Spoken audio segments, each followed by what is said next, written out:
So Pitt's got its spring game, the annual Blue Gold game on Saturday at Heinz Field. The return to Heinz Field after many, many years, really, because Highmark Stadium last year, no spring game the year before, 2 high schools the year before that. Todd Graham's year was the last time Pitt held the spring game at Heinz Field. Supposed to be beautiful weather. Should be a great afternoon.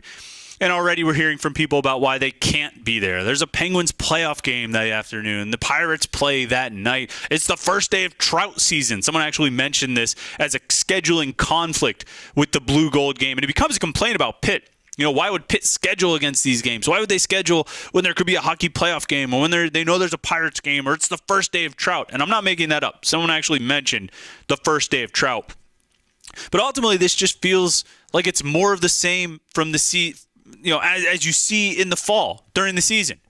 You hear people talking about why they can't go to games. And I know this is just a spring game, and quite frankly, you can do what you want with your time, but I know it's not a real game, so it's not a perfect comparison, but you hear it during the fall too. Well, there's this, there's that conflict, there's this conflict. And the diehard Pitt fans will always be there.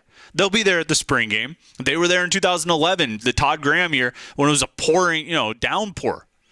Torrential downpour, I believe, at Heinz Field. And the diehards will be there for the games. They'll be there when Pitt plays Villanova, just like they'll be there when Pitt plays Penn State.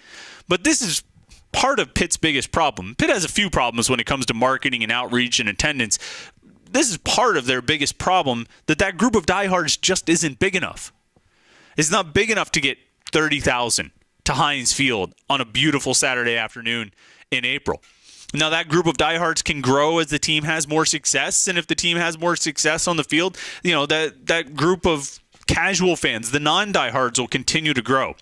But until then, Pitt has to hope for help. They need to hope for perfect weather. They need to hope for no scheduling conflicts. Maybe they need to hope for the Penguins to miss the playoffs. Maybe they just need to hope for a delay on the first day of trout.